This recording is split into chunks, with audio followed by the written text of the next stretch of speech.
అభిప్రాయాన్ని తెలుసుకునే ప్రయత్నం చేస్తాను. కృష్ణ కుమార్ గారు నమస్తే. ఆజాద్ గారు నమస్తే. కృష్ణ కుమార్ గారు ముందుగా నేను మీ దగ్గర నుంచి మొదలు పెడతాను.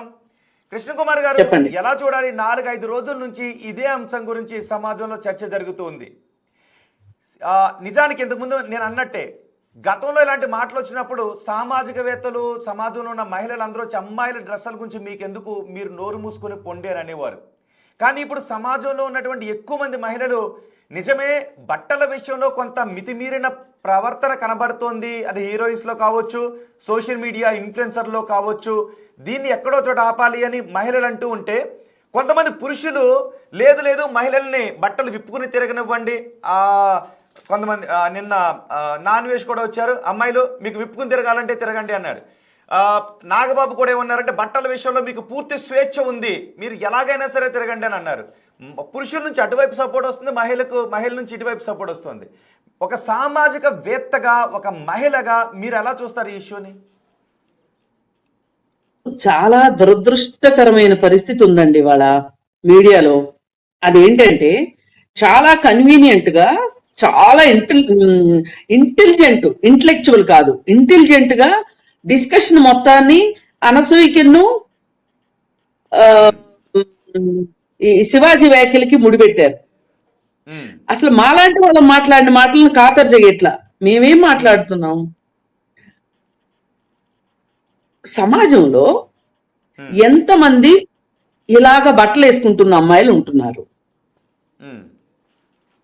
ఇప్పుడు ఈ డిస్కషన్ ఎక్కడి దాకా తీసుకెళ్లారంటే గుడికి అనసూయ బికిని వేసుకెళ్తానంటోంది అనేదాకా తీసుకొచ్చేశారు.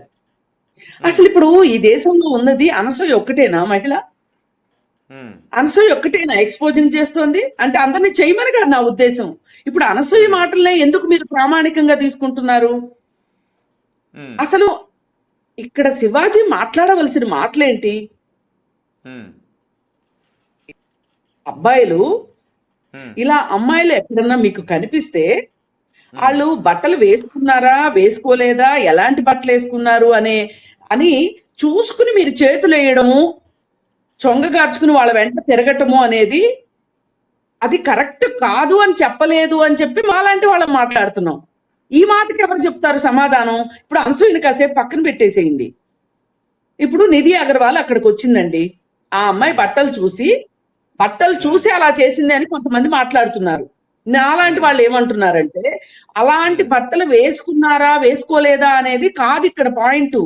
నిర్మానుష్యమైన రోడ్డు మీద ఒక అమ్మాయి ఎవరు సెక్యూరిటీ లేకుండా వెళితే గనక కొంతమంది అలా చేసే అబ్బాయిలు ఉన్నారు. అందరూ కాదు. అబ్బాయిలు ఉందని ఒక గాట కట్టడం కరెక్ట్ కాదు, అమ్మాయిలందరినీ ఒక గాట కట్టడం కరెక్ట్ కాదు.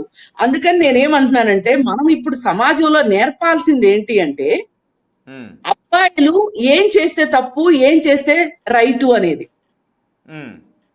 అది మనం నేర్పకపోతే ఇవాళ భారతదేశంలో అమ్మాయిల గురించి ఇలా మాట్లాడుకుంటున్నాము.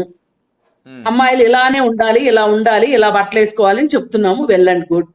ఒక ఫారినర్ వస్తుంది మన దేశానికి, ఆమెకైతే నిర్దేశించలేం కదా నువ్వు ఇలానే వేసుకోమ్మా, ఇలా వేసుకోవద్దు, ఇలా వేసుకోకూడదు అని చెప్పి. ఇప్పుడు బోలెడు మంది ఫారినర్స్ గోవా వస్తారు. గోవా వచ్చినప్పుడు వాళ్ళు బికినీలు వేసుకుంటారు. అక్కడ ఎవరైనా ఒక అమ్మాయి, పైగా ఫారినరు, ఎవరో తోడు లేరు, బికినీ వేసుకుంది అని ఆ అమ్మాయిని ఏదైనా అఘాయిత్యం చేశాడు అనుకోండి, అక్కడ అబ్బాయి తప్పు లేదు, బికినీ వేసుకుంది కాబట్టి చేశాడు అని చెప్పి ఆ అబ్బాయిని వదిలేస్తారా? లేకపోతే నువ్వు మా దేశంలో బికినీ వేసుకున్నావు కాబట్టి నీదే తప్పు అని ఆ అమ్మాయిని శిక్షిస్తారా? దీనికి స్ట్రైట్ గా సమాధానం కావాలి. ఇప్పుడు మనం చేయాల్సింది మీరు అన్నట్టు డ్రెస్ వేసుకుంది కదా అని నా ఇష్టం వచ్చినట్టుగా చేస్తాను అని అంటే జైలుకే పోతారు. నిన్న ఇదే విషయం గురించి ఒకరిని అంటే దానికి ఒక యూనివర్సిటీ ప్రొఫెసర్ కూడా కోపం వచ్చింది. అంటే సమర్థిస్తున్నారని. ఎస్, అమ్మాయి డ్రెస్ వేసుకుంది, అది సభ్యం అసభ్యం అని పక్కన ఇక్కడ అసలు నేను సమర్థించట్లేదు. ఇప్పుడు అనసూయ వ్యాఖ్యలన్నింటినీ సమర్థించాల్సిన అవసరం నాకు లేదు. శివాజీ వ్యాఖ్యలన్నింటినీ అమ్మాయిల మంచి కోసమే చెప్పాడు కాబట్టి అంగీకరించాల్సిన అవసరం కూడా లేదు. నేను చెప్పదలుచుకుంది ఏంటంటే అనసూయ మధ్యలో ఎందుకు వచ్చింది అని మాట్లాడే వాళ్ళకి నేను ఒకటే సమాధానం చెప్తున్నా. శివాజీ ఎందుకు వచ్చాడు ఈ విషయంలోకి, ఎందుకు మాట్లాడాడు, శివాజీ ఎందుకు మాట్లాడాడు అంటే శివాజీ ఏం చెప్తాడు సమాధానం? ఈ ఎవరికి హక్కు లేదు అంటే ఇప్పుడు అబ్బాయిలు చేసే అరాచకాలకి కొంతమంది, నేను ప్రతిసారి ఇన్వర్టెడ్ కామర్స్ లో పెట్టాల్సి వస్తుంది, ఎందుకంటే మా మగ జాతిని అనేస్తారా అని శేఖర్ భాష లాంటి వాళ్ళు ఎక్కడొచ్చేస్తారో మగ యాక్టివిస్టులని నా భయం. అందుకని చెప్పి నేను చాలా జాగ్రత్తగా మాట్లాడుతున్నా ఈ మధ్య. అందుకని చాలా జాగ్రత్తగా మాట్లాడుతున్నా. అందుకని నేను అనేది ఏంటంటే ఇక్కడ ఒకటే అండి మనం తేల్చుకోవాల్సింది, ఎక్కడో ఎక్స్ట్రీమ్ కేసులను పట్టుకొని నార్మలైజ్ చెయ్యొద్దు, దాన్ని రెగ్యులరైజ్ చెయ్యొద్దు. అనసూయ ఫోటోలు, ప్రైవేట్ ఫోటోలు సోషల్ మీడియాలో పెట్టినప్పుడు దానిపైన ఎవరైనా కోర్టుకు వెళ్తే సోషల్ మీడియాలో పెట్టిన దాని గురించి కోర్టు ఏం చెప్తుందో చూద్దాం. ఎవరైనా వెళ్ళండి, అట్లాంటి మంచి ప్రయత్నం చేయొచ్చు కదా. ఏమీ చేయకోకుండా ఇట్లా సోషల్ మీడియా వార్ చేసుకోవడము, లేకపోతే వక్రీకరించి మాట్లాడటం, ఇవన్నీ కరెక్ట్ కాదు. ఇప్పుడు నేను మీకు ఒక ఎగ్జాంపుల్ చెప్తా. ఒకప్పుడు సమంత నాగ చైతన్య విడాకులైన సందర్భంగా సమంతని చాలా భయంకరంగా మొత్తం మీడియా అంతా ఒకవైపు అయిపోయి మాట్లాడుతున్న సందర్భంలో సమంత విషయంలో నేను సపోర్టివ్ గా మాట్లాడా. ఫస్ట్ టైం మాట్లాడితే కొంత మీడియాలో సపోర్ట్ వచ్చింది. ఎందుకంటే ఆమెకి విడాకులు తీసుకోవాలా వద్దా అనే హక్కు ఆమెకుంది. మనం ఎవరు చెప్పటానికి? అక్కినేని లాంటి కుటుంబం వస్తే నువ్వు కాలు దనుకుంటావా? నీకు బుద్ధి ఉందా, జ్ఞానం ఉందా?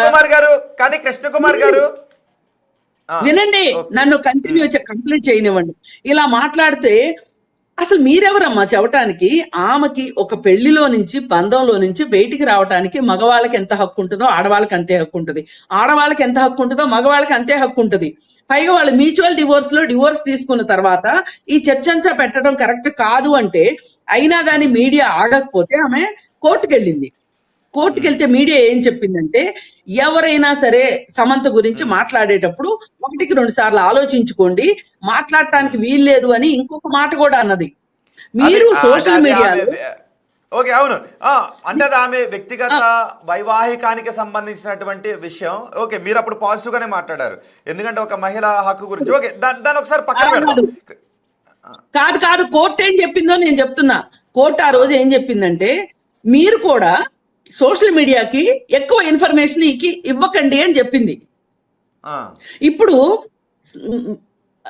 అనసూయ ఆమె మనం చూడటానికి ఇబ్బంది పడే ఫోటోలు సోషల్ మీడియాలో పెడుతుంది అని మనకు అనిపించినప్పుడు, ఎవరైనా ఆజాద్ గారు లాయరో లేకపోతే శేఖర్ భాష లాంటి లాయర్ అవ్వాలని ఉవ్విళ్ళు ఊరుతున్న అతను ఎవరో ఒకరు కోర్టుకు వెళ్ళొచ్చు. వెళ్ళి ఏమండి మాకు ఇది చాలా ఇబ్బందికరంగా ఉంది, మంచి పద్ధతి కాదు, ఆమెను కట్టడి చెయ్యండి అంటే కోర్టు ఏం చెప్తుందో చూద్దాం. ఇక్కడ మనం బతుకుతుంది ఒక నాగబాబు గారు చెప్పిందో, ఒక కృష్ణకుమార్ చెప్పిందో, లేకపోతే బిగ్ టీవీ చెప్పిందో అని కాదండి. మన చుట్టూ ఒక చట్టం లాగా ఒక చట్టం ఉంది. ఈ చట్టం ఏం చెప్తుందో చూసుకోవాలి. మనం ఏదైనా చట్ట ప్రకారం మాట్లాడాలి. ఇప్పుడు నేను 100 మాట్లాడతాను, చట్ట ప్రకారం మాట్లాడిందే. నేను ఒక చట్టం చేసే ఒక పరిస్థితిలో నేను లేనప్పుడు నేను సూచన మాత్రమే చేయగలను గాని ఇలాగే ఉండాలి అని చెప్పే హక్కు ఎవరికి లేదు. కాకపోతే అసభ్యంగా బట్టలు వేసుకునే దానికి మగపిల్లలు చేసేదానికి సంబంధం ఉండేది నేను చెప్తున్నాను. ఇది నేర్పాల్సిన అవసరము సోషల్ మీడియా తల్లిదండ్రులు. ఇక్కడ కూడా అలా కాదు అంటే కృష్ణకుమార్ గారు, ఇక్కడ కూడా అందరు మగపిల్లలు అలా లేరు. అందరు మగపిల్లలు అలా లేరు. అందరు మగపిల్లలు లేరు. అందుకే అన్న ప్రతిసారి ఎవరైనా ఓకే కృష్ణకుమార్ గారు ఒక్కడి నిన్న ఒక క్వశ్చన్ అడిగారు. ఇప్పుడు జనరలైజ్ చేసి ఇలా అనొద్దు అని అన్నప్పుడు, అందరు మగవాళ్ళు లేరు అని అన్నప్పుడు, ఎవడో ఒక మగవాడు చేస్తే మగబుద్ధి మగాహంకారం అని మగవాళ్ళందరినీ జనరలైజ్ చేసి తిట్టేస్తారు. మగాళ్ళు కూడా ఆ చేసిన అబ్బాయి మగబుద్ధి గురించి మాట్లాడారు అక్కడ, అంతేగాని మగవాళ్ళందరూ అలా అని కాదు. ఈ క్యారెక్టర్ గనక ఏ మగవాళ్ళకైనా లేకపోతే వాళ్ళు హ్యాపీగా మమ్మల్ని కాదు అని ఊరుకోవచ్చు. ఇందాకేమన్నారు, గుమ్మడికాయల దొంగ ఎవరు నిన్న మొన్న అన్నారు. గుమ్మడికాయల దొంగ ఎవరు అంటే అనసూయ ఎందుకు భుజం ఉంది అని. మేము మగబుద్ధి అనగానే ఎందుకు భుజాలు తట్టుకుంటారు? అందరూ అండి, కానీ కృష్ణకుమార్ గారు ఇప్పుడు ప్రతి ఒక్కరి చేతిలోనూ ఫోన్లు ఉన్నాయి. చిన్న పిల్లల చేతిలో కూడా ఫోన్లు ఉంటున్నాయి. వాళ్ళకి ఫోన్లు ఇచ్చి వెళ్తున్నారు. నిజానికి ఫోన్ తీస్తే సెలబ్రిటీలా, మనకు తెలిసిన సెలబ్రిటీలను పక్కన పెడితే అమ్మాయిలు కూడా ఉన్నారు, అందులో సోషల్ మీడియా ఇన్ఫ్లుయెన్సర్లు ఉన్నారు. వచ్చిన తర్వాత వాళ్ళ బూతులు ఇప్పుడు ఏదైతే మనం పబ్లిక్లో జనరల్గా మాట్లాడుకోలేని బూతులు ఉంటాయో, బెడ్రూమ్లో జరిగే వ్యవహారాలు ఉంటాయో, వాటి గురించి అమ్మాయిలు వచ్చి ఇందులో పెడుతున్నటువంటిది కనబడుతుంది. నిజానికి ఏంటి అంటే సమాజంలో ఒక స్త్రీ వల్లే సమాజం ఒక సౌమ్యంగా వెళుతోంది అని ఖచ్చితంగా చెప్పుకోవాలి. అబ్బాయిలు ఎక్కువ మంది దిగజారిపోయే ఉంటారు. ఈ దిగ నో నో నో నో ఒక స్త్రీ వల్లే కాదు.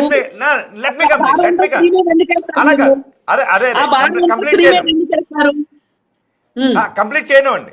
అంటే స్త్రీ అనే ఒక మహిళ మగాడు ఆలోచించినట్టుగా ఆలోచించదు. చాలా సందర్భాలలో చాలా విషయాల్లో మగాళ్ళు దిగజారిపోయి ఆలోచిస్తుంటుంటారనేది ఎన్నో ప్రూవ్స్ ఉన్నాయి. కానీ మహిళలు మగాళ్ళు లాగా దిగజారిపోయి ఆలోచించరు అనేది స్త్రీ గురించి చెప్తుంటుంటారు. కానీ రాను రాను సొసైటీలో ఏమవుతుందంటే ఇలాంటి వీడియోస్ ఎక్కువ అవుతూ ఉన్నాయి. ఈ వీడియోస్ ఎక్కువ అవుతూ ఉన్నప్పుడు అది కూడా ఏంటి అంటే మహిళలు వచ్చే చేస్తూ ఉన్నారు. అంగాంగ ప్రదర్శన, వాళ్ళ డ్రెస్సులు స్ట్రిప్ ఆఫ్ చేసి చూపించాలు సోషల్ మీడియాలో ఎక్కువ అవుతూ ఉన్నాయి. సో ఇలాంటివి ఎక్కువ అవుతూ ఉన్నప్పుడు సోషల్ మీడియా ఇన్ఫ్లుయెన్సర్స్ కావచ్చు, లేదు సినీ యాక్టర్స్ కావచ్చు, వీళ్ళకి అక్కడ అమ్మాయిలు కనబడుతూ ఉన్నాయి కాబట్టి అది ఆ వీడియోని చూస్తున్న అబ్బాయిల పైన ఏదైనా ప్రభావాన్ని చూపించే అవకాశం ఉంటుందా ఆ విషయంలో అమ్మాయిలకు చెప్పాల్సిన అవసరం ఉంటుంది. ఇక్కడ హీరోల హీరోయిన్స్ అనేది వదిలేండి, శివాజీ అనసూయ అనే విషయాన్ని దాటి అమ్మాయిల డ్రెస్సుల వరకు వెళ్ళిపోయింది. ఆ తర్వాత ఏమన్నారంటే ఇది కేవలం అమ్మాయిల డ్రెస్లను జనరలైజ్ చేస్తే తీసుకోవద్దు, కొంతమంది ఎవరైతే మితిమీరి ఆ స్వేచ్ఛకు బరితెగింపుకు కింద ఉంటున్నారో వాళ్ళ కోసం అనేటటువంటి చర్చ జరుగుతోంది. అలాంటి సందర్భంలో ఏదైనా ఈ సోషల్ మీడియాలో బరి తెగించినట్టుగా కనబడుతున్న వాటికి చెప్పాల్సిన అవసరం ఉందా లేదా? అది సమాజంపై చెడు ప్రభావం చూపిస్తుందా లేదా? ఖచ్చితంగా మేము సినిమాల గురించి ఎప్పటి నుంచో, నేను పుట్టక ముందు నుంచి మాట్లాడుతూ ఉన్నాం. అలాగే సాహిత్యంలో వచ్చిన పెడధోరణుల గురించి మాట్లాడాం. ఒకప్పుడు ఉండేది, దాని గురించి చాలా పోరాటాలు జరిగినాయి.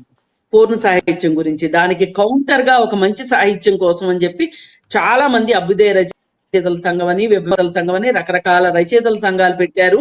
దానికి వ్యతిరేకంగా మాట్లాడాం. ఓకే, అయితే ఆ పుస్తకాల స్థాయి నుంచి సినిమాల వరకు వచ్చింది. సినిమాల్లో కూడా అట్లాంటివి ఉండొద్దు అని చెప్పి పోరాటం చేశాం. అది జరిగిపోయింది. ఇప్పుడు అది కూడా చాలనట్లు సోషల్ మీడియా వచ్చింది.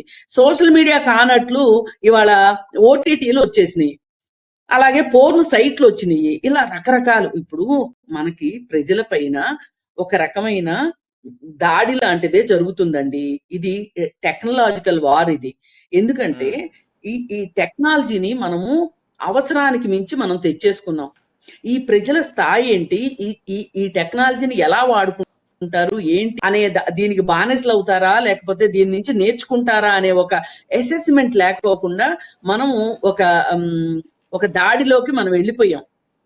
ఈ పరిస్థితుల్లో ప్రభుత్వాలు ఎక్కడికక్కడ చెక్స్ అండ్ బ్యాలెన్సెస్ పెట్టాలి. ఓకే, చెక్స్ అండ్ బ్యాలెన్సెస్ పెట్టాలి.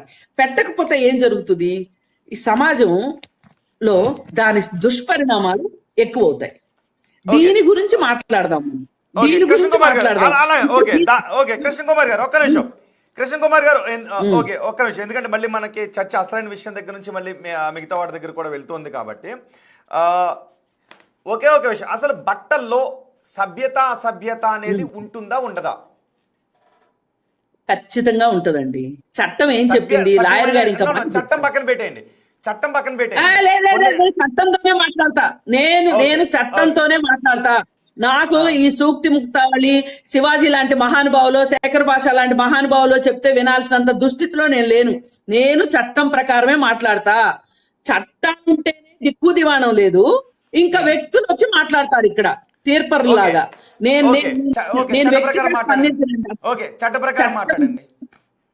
చట్ట ప్రకారం అబ్సెనిటీ, అలాగే పబ్లిక్ న్యూసెన్స్ అని ఒక చట్టం ఉంది మన దగ్గర.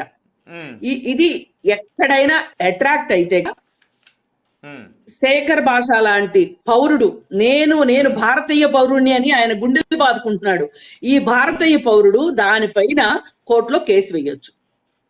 వేసి ఫలానా విషయము చాలా అసభ్యంగా, చాలా పబ్లిక్ న్యూసెన్స్ గా ఉందండి అని చెప్పి కేసు వేస్తే ఎవరిని ఉద్దేశించి అయితే వేస్తాడో దానికి సంబంధించి రిలీఫ్ దొరుకుతుంది. ఉమ్. అక్కడ ఇంకా మాట్లాడటానికి ఉండదు. అలా చేయకోకుండా తిప్పి మేము సోషల్ మీడియాలోనే మాట్లాడతాము, టీవీలోనే అంటే మాట్లాడతాము అలాగే అంటే ఫ్రీడమ్ ఉపయోగం ఆఫ్ ఉండదు. స్పీచ్ అండ్ ఎక్స్ప్రెషన్ ఉంటుంది కదా చట్ట ప్రకారమే.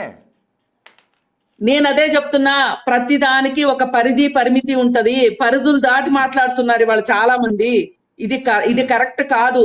మనకి పరిమితి నిర్ణయించేది ఓకే, కోర్టు ఒకసారి మాత్రమే. నేను శేఖర్ భాషను కూడా లైవ్ లోకి తీసుకుంటాను. అక్కర్లేదు, ఇక్కడ లాయర్ గారు ఉన్నారు, లాయర్ గారితో మాట్లాడించండి. ఓకే. లాయర్ గారు ఏం ఖాళీ కూర్చున్నారు, ఆయనతో మాట్లాడించండి. ఓకే, నేను శేఖర్ మేడం, భాష మేడం, లైవ్ మీరు లోకి తీసుకుంటాను. Madam, lawyer. మీరు okay, lawyer Azad. Okay, Azad Azad. Rohit, ఉమ్. ఉమ్. ఇప్పుడు ఒకటి రోహిత్, నేను ఒకటే చెప్తాను. మనం భారత రాజ్యాంగం ప్రకారం మనకు హక్కు ఉంది, అది నీకు తెలియదేం కాదు. అలాగే ఈ బట్టలు